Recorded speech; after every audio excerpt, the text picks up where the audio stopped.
David Jones never imagined that his life would take the turn it did when, at 27 years old, he accepted the coveted position of personal assistant to Prince Charles. Young, ambitious, and full of expectations, he believed he would be working alongside one of the United Kingdom's most important figures, experiencing the height of glamour and prestige. The first few weeks felt like a dream: gala balls, trips abroad, diplomatic events. He felt he was living the pinnacle of his career, an opportunity few could ever hope for. Buckingham Palace, with all its grandeur, felt like a parallel universe. Its imposing architecture and history-filled corridors seemed like a place where time stood still.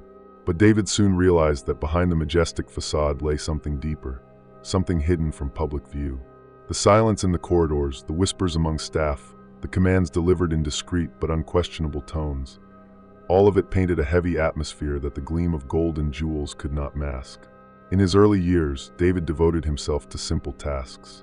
His focus was on the impeccable organization of the prince's schedule, coordinating events, and ensuring that outfits were prepared for every occasion. He did so without questioning anything. After all, curiosity and indiscretion had no place there. He needed to be efficient, silent, almost invisible, and he performed these duties to perfection. The work was exhausting, but he believed it was worth it to be so close to power. Over time, however, small signs began to suggest something unusual was happening. Meetings at odd hours, conversations that stopped abruptly when he entered a room, and the exchanged glances among senior members of the royal household initially seemed like part of the palace's inherent mystery. David paid them little attention, knowing his role was to serve, not to ask questions. Still, there was something in the behavior of those around him that he couldn't ignore. The restrained gestures, the smiles that never reached the eyes, the commands issued in cold tones, all of it began to weigh on him. Even Prince Charles, though polite and respectful toward David, maintained an air of distance, almost impenetrable. Loyalty was the ultimate requirement to remain in this position, and David learned to conform to expectations, setting aside any impulse to question. Even so, no matter how much he tried to suppress the strange sensations, there were nights when he caught himself wondering about the secrets hidden within those walls. He never dared to ask, neither others nor himself, whether he truly wanted to know the answers. The death of Princess Diana on August 31, 1997, was the event that began to shake the foundations of David Jones's life. He remembered that night as if it were yesterday. The atmosphere at Buckingham Palace was heavy, almost suffocating. There was no panic, nor any genuine emotional reaction from the royal family. It was as if everyone knew that something like this might happen, and that deeply unsettled him. While the world mourned the loss of the people's princess, the palace's corridors were engulfed in an icy silence, punctuated only by quick, direct orders. That night, David saw Prince Charles, and the memory of his face became one of the most haunting images of his life. Charles didn't appear shaken or overcome with grief, but rather focused, almost cold. He gave instructions to his men with objectivity, his expression unchanging, devoid of the pain or shock one might expect from someone who had just lost the mother of his children. David could never forget the prince's gaze that night. There was something in his eyes that seemed to conceal a deep secret, one he dared not even imagine. In the days following the tragedy, the palace's activities intensified. David was summoned to organize meetings at odd hours, often involving figures from MI6, the British Secret Service, entering and leaving discreetly. With every closed-door meeting, David felt increasingly uneasy, as though he were an unwitting accomplice to something larger and darker. It wasn't hard to overhear stray words during these gatherings. Necessary measures, narrative control, must not leak. He pretended not to hear, but his mind couldn't erase those words. Meanwhile, the world outside began speculating about the circumstances surrounding Diana's death. Reports of the paparazzi chase, delays in medical assistance, and the strange coincidences surrounding the accident fueled conspiracy theories. To David, these seemed closer to the truth than the official statements released by the monarchy. He began connecting the dots, and though many pieces of the puzzle were still missing, he felt he was standing on the brink of something far greater than anyone could imagine. Tension mounted. Even at public events, the royal family's demeanor didn't reflect the deep mourning one might expect. Inside the palace, staff avoided speaking of Diana, as if simply mentioning her name was forbidden. To David, this was a clear sign that something was wrong. The weight of silence and guilt began to take shape in his mind, but he didn't know what to do with it. He still wasn't ready to face the potential consequences of his suspicions. Gradually, What should have been just another personal tragedy in the monarchy's history began to erode David's trust in his superiors. He knew he wasn't supposed to question anything, but Diana's death marked the beginning of the end of his unconditional loyalty. What had once seemed like a minor, nagging doubt now grew into an undeniable premonition. As years passed, the doubts David harbored in silence became almost unbearable. He couldn't forget the moments following Diana's death, especially the muffled conversations that seemed carefully orchestrated to ensure no detail leaked. Inside the palace, the official account of the accident was repeated like a mantra, and any mention of deviations from the narrative was met with icy, threatening looks. For David, this was a clear sign of a far-reaching cover-up. Meetings involving MI6 continued for months after the accident, and as part of his duties, David was often responsible for arranging the meetings and ensuring participants had everything they needed. Though he tried to stay oblivious to the discussions, fragments always slipped through. Certain words lingered in his mind for days. Manipulation, calculated risk, nothing compromising. He wasn't entirely sure what they meant, but their tone made it clear they referred to something delicate and dangerous. David also noticed how certain palace staff avoided looking him in the eye, always polite but distant, as if they knew he was indirectly involved in something better left unsaid. This change in his colleagues' behavior heightened his paranoia. He felt as though he was being watched, his every move scrutinized. Though he was just an assistant, he knew too much, placing him in a precarious position. David's suspicions weren't limited to the strange meetings and behaviors within the palace. He began noticing patterns in official statements and how the press handled the Diana case. Whenever a new theory or evidence questioning the official narrative surfaced, it was quickly discredited or silenced. The monarchy's control over the media was evident, but to David, it only reinforced the feeling that something far bigger was being concealed. Despite everything, David tried to ignore his suspicions for a long time.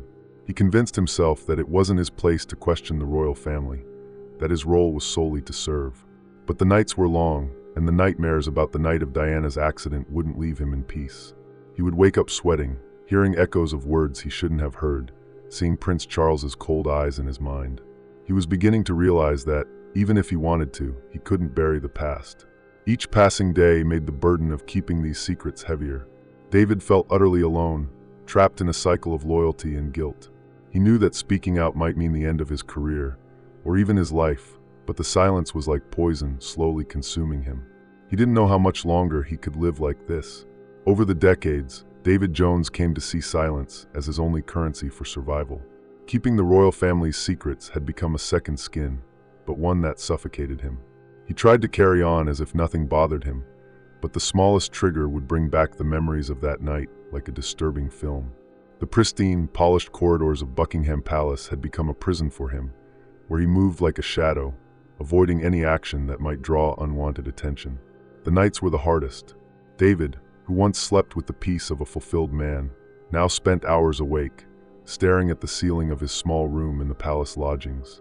The midnight silence amplified his thoughts, and he wondered how it was possible for such a monumental tragedy to have been handled with such cold calculation. He also felt powerless, trapped between loyalty to Prince Charles and the guilt that slowly ate away at his soul like acid. Over the years, his interactions with Charles became less frequent, but each meeting carried a strange weight. The prince, now older, always projected a calculated, distant demeanor, but David felt there was something in his eyes. It was as if Charles knew that David knew. Occasionally, Charles would ask small, personal questions about how David was doing or about his private life, unusual for such a reserved man. These moments only heightened David's paranoia. Outside, the world continued to honor Diana, the people's princess. Documentaries, biographies, and news reports celebrated her legacy, while also fueling conspiracy theories. David tried to avoid such stories, but it was impossible to escape them entirely. Each passing year increased the pressure inside him, especially because he knew that many of the suspicions weren't mere theories, but a bitter truth. The silence he maintained wasn't just to protect the monarchy, but also to protect himself. Despite everything, David never shared his suspicions with anyone. He knew the palace walls had ears, and even his most private thoughts could put him in danger. When the guilt became unbearable, he thought about leaving everything behind, disappearing. But where could he go? He knew the shadows of MI6 and the monarchy were long, and that there was no safe place for him. His life was entirely entangled with the secrets he kept. Every year on the anniversary of Diana's death, David questioned whether he still had the strength to carry on. He would see the flowers left by citizens at the palace gates, the heartfelt tributes from people worldwide, and feel a lump in his throat. He wanted to scream, to tell the world everything he knew, but his voice seemed to fail before it reached his lips. Each year, the weight of silence felt more unbearable, and he knew it would eventually crush him completely. It was on an ordinary morning, while organizing the prince's appointments, that David came across the envelope that would change his life forever. He found it in his desk, tucked among the papers he used daily. It was a plain, unmarked envelope that would normally have gone unnoticed. David, used to handling confidential documents, assumed it was just another bureaucratic note. But when he opened it, a chill ran down his spine. Inside was a single sheet of paper with a few words typed on it. "We know what happened. Let's talk." David read the message several times, trying to find some clue about who might have sent it. His first instinct was to hide the note immediately, slipping it back into the envelope and burying it under a pile of documents. He looked around, as though expecting to find someone watching him at that moment. But there was no one, only the cold silence of the office. In the minutes that followed, his mind raced with a torrent of thoughts. Who could know? It was impossible. For years, everything had been carefully covered up, and the people involved knew that breaking the silence would mean their destruction. David stood from his chair and began pacing in circles, trying to make sense of it. Perhaps it was a cruel joke, but who would joke about something so specific? No, it was serious, and he knew it. That small piece of paper made it impossible to carry on with any sense of normalcy that day. David tried to focus on his tasks, but his hands trembled when picking up the phone or typing emails. He constantly glanced over his shoulder, feeling as though he were being watched. The words from the message echoed in his mind. "We know what happened." He felt that something was coming, something beyond his control. That night, alone in his lodgings, David retrieved the envelope from where he had hidden it and read it again. He knew he should destroy it, but he couldn't bring himself to do so. It was as though that piece of paper held the key to everything he feared. He wondered if he should tell someone, perhaps Prince Charles, but the fear of being discarded as a liability to the royal family held him back. Deep down, David knew he was now playing a dangerous game. The days that followed were filled with tension. David felt that every move he made was being scrutinized, that every conversation in the palace was about him. He began avoiding the main corridors, opting for quieter paths, trying to blend into the background. But the message remained a constant in his mind, a reminder that his silence was being challenged. David knew his time was running out, and the past was more alive than ever. After days of indecision, David finally chose to respond to the implicit invitation in the message. He knew it was risky, but curiosity and the weight of his secret drove him to take the chance. The meeting was set at a discreet cafe in central London, a place frequented by ordinary people where he believed he wouldn't draw attention. When he arrived, he found James Walker, a man with a determined gaze and a calm expression, already seated at a table in the back. James greeted him with a polite but direct smile. He wasted no time on pleasantries. "David Jones, thank you for coming," said the journalist, pulling a thick envelope from his bag and placing it on the table. David, hesitant, didn't touch the envelope. He wanted to hear more before committing to anything. "I know you were there that night," Walker continued, "and I know what happened wasn't an accident." The journalist's words made David's heart race. He tried to remain calm, but he knew Walker had done his homework. This wasn't just another conspiracy theorist. It was someone with real information. David shook his head and responded coldly, "You're mistaken. I don't know what you're talking about." But his voice betrayed his anxiety, and Walker noticed. Walker began to lay out what he knew: suspicious activities before and after Diana's death, meetings between MI6 and members of the royal family, and a series of events that didn't align with the official narrative. With each word, David felt the ground crumble beneath him. Walker produced documents, photos, and accounts that, together, formed a dangerous puzzle. It was clear he was close to uncovering the full truth. David tried to deny everything, but the evidence was overwhelming. He knew Walker was right, but he also understood what that meant. "I can't help you," David said, attempting to end the conversation. But Walker was relentless. "You're already involved, David. If I could find you, others can too. The difference is, I want the truth while they'll want to silence you." The words hung in the air like a sentence. As David left the cafe, his mind was in turmoil. He knew he had crossed a line that day. James Walker wasn't someone who would give up easily, and now the secret he had kept for years was under direct threat. Walking the streets of London, David couldn't shake the feeling of being watched. The meeting with Walker wasn't just the beginning of a search for the truth, it was the start of a mortal danger. David felt crushed between two worlds. On one side was his unwavering loyalty to Prince Charles, built over years of service, based on unspoken trust and silent commitment. On the other was the growing weight of his conscience, which called for justice, especially for Princess Diana, whose memory was revered by millions but, for him, was shrouded in darkness. The psychological pressure made him question whether it was still possible to live with the guilt and fear that shadowed him daily. James Walker's words echoed in his mind, "The truth must come out." But David knew exposing the truth might cost him his life. He wasn't naive, he understood how MI6 operated. He knew there were people with enough power to erase him from history, as if he had never existed. Even so, something inside him wanted to believe that doing the right thing was more important than protecting himself. But did he have the strength for it? The day after the meeting with the journalist, David attempted to resume his routine at Buckingham Palace. He scheduled appointments, delegated tasks to staff, and attended minor meetings.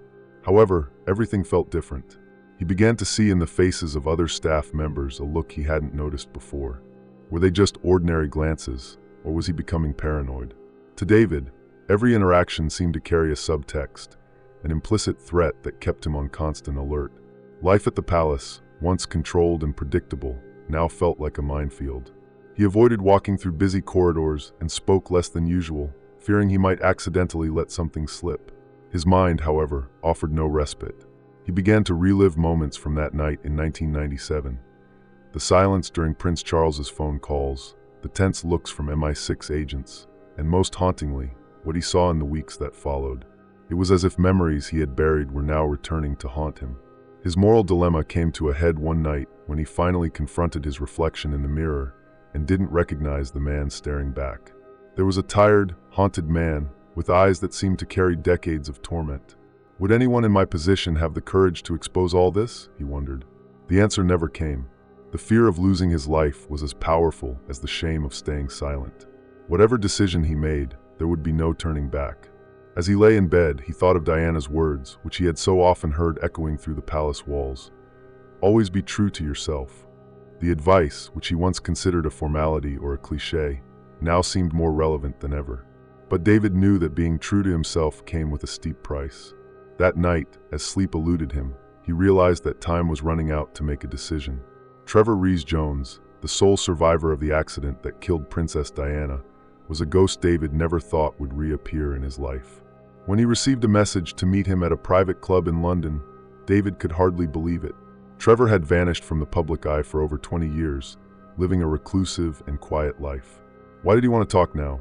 The question tormented David as he made his way to the meeting, torn between fear and curiosity. Trevor was seated at a discreet table in the corner of the club, dressed simply, almost anonymously, but his face bore the marks of time and pain. When David approached, Trevor gave a tense but unfriendly smile. The reunion was brief, with no formalities exchanged. Trevor got straight to the point.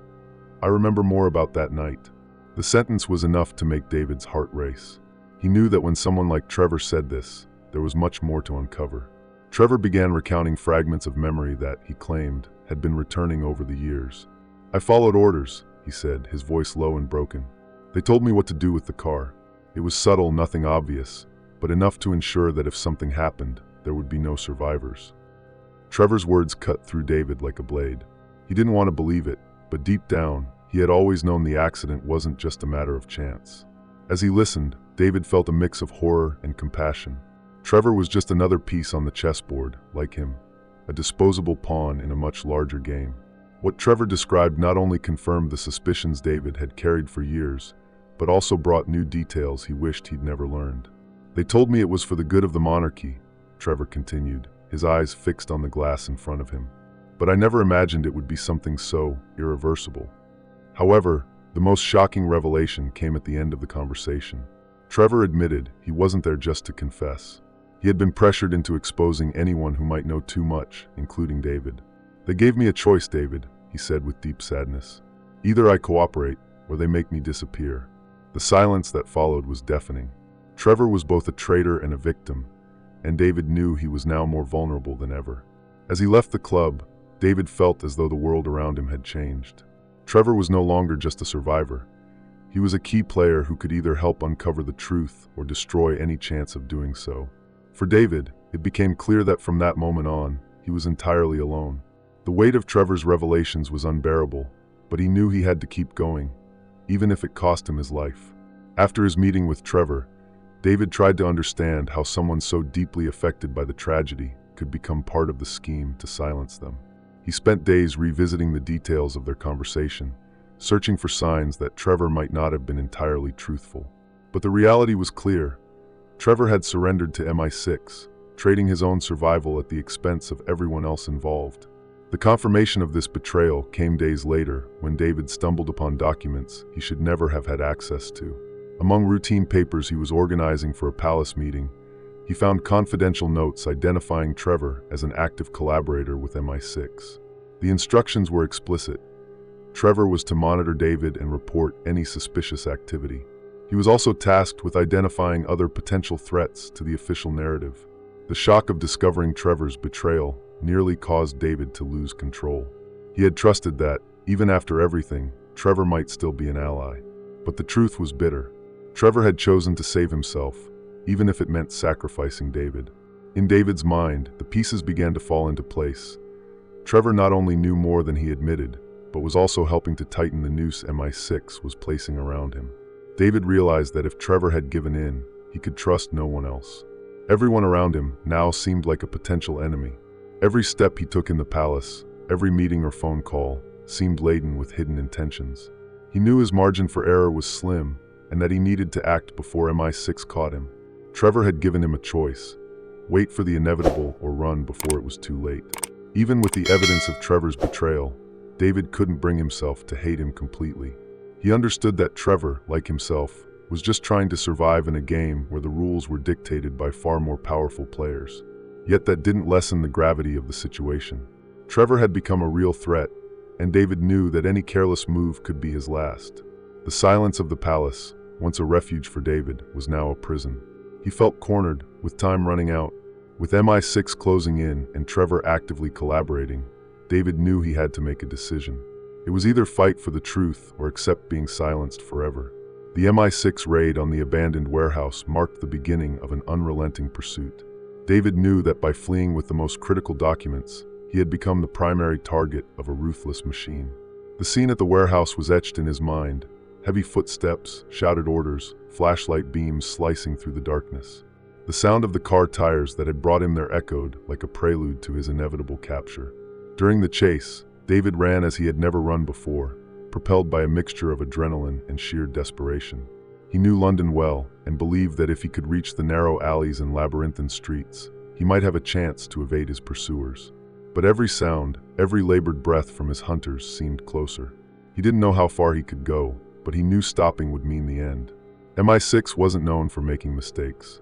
These men were trained to hunt, eliminate, and erase traces. David was just a pawn who had dared to cross the line, a problem that needed resolving before it caused greater damage. As he ran, he could feel the net closing around him. It wasn't just the physical pursuit, but the realization that there was no safe place left to hide. After hours of tension, David finally escaped through a network of old tunnels he knew from a previous job. The darkness was almost comforting, a temporary refuge away from MI6's watchful eyes. But he knew he couldn't stay hidden for long. He needed to find a way out, and fast. Sitting on the cold, damp ground, he stared at the documents he had salvaged. They were his only weapon, but also the reason he was being hunted. As he waited for the right moment to emerge, David began to suspect that MI6 wasn't just after him, but also the journalist James Walker. Walker had disappeared after the chaos at the warehouse, and David feared the worst. MI6 was efficient, and any threat to their secrets would be eliminated. David questioned whether he had made the right choice in trying to reveal the truth, or if he had only condemned himself and Walker to a grim fate. The hunt was far from over. David knew that every step he took from then on would be watched, every decision assessed as a move in a deadly game of chess. He was trapped but couldn't give up. The only thing keeping him moving was the hope that, somehow, the documents he carried could change everything, even if it cost him his life. After narrowly escaping MI6 agents, David found refuge in an abandoned apartment on the outskirts of London. The place was small, damp, and far from welcoming, but for him, it was the sanctuary he desperately needed. Sitting on a wobbly chair, staring out at the city lights, he felt the crushing weight of solitude. For years, the palace had been his home, but now he was a marked man, with no one he could trust. The silence inside the apartment was oppressive. Every sound from outside, footsteps in the corridor, the distant rumble of a car engine, kept him on edge, convinced he had been found. He knew MI6 was searching for him, and that even the smallest mistake could land him in their hands. But the isolation wasn't just physical. It was also emotional. What had once been a stable life was now a constant battle for survival. David began reflecting on his situation. How had he, a mere assistant, become the epicenter of something so dangerous? He wasn't a hero, nor an idealist, but he wasn't a coward either. He wondered if it would have been easier to remain silent, ignoring the notes, the meetings, the journalists. But deep down, he knew the weight of the truth would have crushed him regardless. The isolation, as cruel as it was, seemed to be the price of trying to do the right thing. The days in the apartment dragged on slowly. David rarely ventured out, living off supplies bought at a late-night market. He erased any trace of his presence, covering windows and avoiding even using electricity. Yet, as he did so, he felt himself fading into a ghost, someone no longer part of the real world. Every night was a nightmare, and every morning a temporary reprieve. He also realized that, beyond MI6, another force was isolating him, the very system he had served for so long. He understood that the power of the monarchy and MI6 lay in their ability to control narratives and eliminate threats. It didn't matter that he had evidence. The world would never know about it if they silenced him first. David was one man against a centuries-old institution, and that knowledge only deepened his loneliness. Despite everything, he clung to the hope that somewhere, James Walker was still alive and working to expose the truth. It was a fragile hope, but it was all he had. Even in his isolation, David knew he had to keep fighting, even if it meant facing loneliness until the end. In the days following his escape, David hoped the evidence he had given Walker would start to surface in the news. He spent hours in front of the television, endlessly switching channels, waiting for any mention of Princess Diana, Prince Charles, or MI6. But what he found was absolute silence. It was as if nothing had happened. No reports, no raised suspicions, just an empty void. The media silence was a devastating blow for David. He had known the system was powerful, but witnessing its control in action was terrifying. He began to wonder if Walker had been captured, or worse, eliminated. If MI6 had found him, it was only a matter of time before they came for David too. Every hour without news heightened his fear and anxiety. David also came to understand that the silence wasn't just a lack of information, but a deliberate strategy. The monarchy and MI6 didn't need to deny accusations if no one made them. They simply smothered any attempt at exposure before it reached the public. It was a game of power David now fully grasped, but against which he had no weapons. As he waited, David began questioning whether his fight was worth it. Maybe the truth would never come out, and all his sacrifices would be in vain. He imagined Prince Charles continuing his life unscathed, never held accountable, and it filled him with a mix of anger and despair. The sense of powerlessness was almost unbearable. Even so, David hadn't completely given up. He started considering alternative ways to release the information. Perhaps he could contact another journalist, or even use the internet to publish the documents anonymously. But every idea carried the same fear. What if they tracked him down and eliminated him before the evidence reached the right people? He knew he was racing against time and a force far greater than himself. The media silence was a cruel reminder of how the system operated. To the world, nothing had changed. But for David, everything was at stake. He couldn't let that silence become permanent. Even if it cost him his life, he knew he had to find a way to break it. Each passing day tightened the noose around David. He knew MI6 wouldn't leave any loose ends, and Trevor's betrayal had sealed his fate. Although he remained hidden, the constant fear of being discovered consumed him. Every sound outside the apartment felt like an omen, and every hour without news of James Walker deepened his certainty that a confrontation was inevitable. There was no easy way out. His only choice was to face whatever was coming. David began meticulously planning his next steps. He knew time was against him, and that he couldn't trust anyone. If he wanted to survive, he would have to use the only weapon he had, the evidence. But how to release it? Sending the documents directly to the media was risky, as they could be intercepted.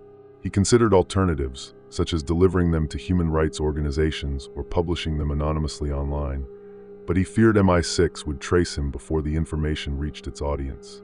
As he wrestled with his fears, David began mentally preparing for the worst.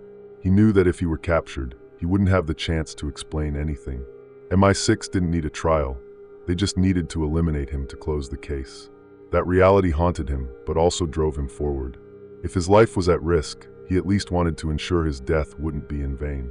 He resolved that if a confrontation was inevitable, he would face it as strategically as possible. One night, as he reviewed the remaining documents, David had an idea that could change everything. He began dividing the evidence into small packages, each containing critical information about Prince Charles's and MI6's involvement in Diana's death. He then planned to deliver them to different journalists and trusted activists, creating multiple fronts of attack. Even if he were captured, the evidence would be scattered and beyond the reach of his pursuers. To do this, however, he would need to leave the apartment and risk being found. The mere thought of stepping outside filled him with dread. He knew MI6 had eyes everywhere, and any misstep could be fatal. Yet, there was no other choice. If he stayed hidden, it would only be a matter of time before they found him. He had to act before it was too late. That night, as he organized what could be his final attempt to expose the truth, David felt a strange sense of calm. He didn't know if he would survive what was to come, but he was determined to fight. There was no room left for hesitation or regret. He had chosen a side, and now he was ready to face the consequences. When David finally left the apartment, the world seemed different. The streets of London, once so familiar, now felt hostile. He moved cautiously, scanning every corner and every face around him, as if expecting to be accosted at any moment. In his backpack were the evidence packages, each destined for a different person. He knew these documents held both the key to exposing the truth and the reason he might be killed. His first stop was a small law office that worked on humanitarian cases. David dropped the envelope in the mailbox without identifying himself. Next, he headed to a cafe where he had discreetly arranged to hand off another package to a freelance journalist. Each delivery brought him closer to being discovered, but also a step nearer to ensuring the truth could survive, even if he didn't. As he completed his final delivery, David noticed he was being followed. It wasn't obvious, but his experience at the palace had taught him how to spot patterns. He quickened his pace, trying to lose the tail, but he knew that if MI6 were on his trail, it was only a matter of minutes before they caught up to him. His hands were slick with sweat as he tried to think of an escape plan. Then, he received a message on his phone. It was from an unknown number, but the content was unmistakable. "We know what you're doing. It won't be enough.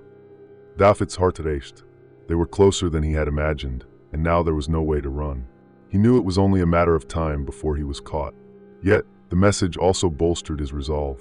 If they were threatening him, it meant he had already made an impact. Back at the apartment, David waited for what he knew was coming. He stared at the plain walls of the small room and wondered if he had done enough. Would the packages reach their recipients? Would the evidence be enough to bring down the scheme he had witnessed for years? He had no answers, only hopes. But deep down, he knew the monarchy and MI6 would stop at nothing to suppress the truth. The last image David saw was the headlights of cars pulling up to his window. He knew they had come for him, but he felt no fear. For the first time in years, he experienced a strange sense of peace. Whatever happened to him, the truth was out there, and one day someone would find it. If you've made it this far, it's because something in this mystery captivated you, but I bet you haven't seen everything yet. Click on the next videos now to continue your journey into the unknown. Don't forget to comment, like, and subscribe so you don't miss the next secrets I'm about to reveal. But be careful, once you step inside, there's no turning back.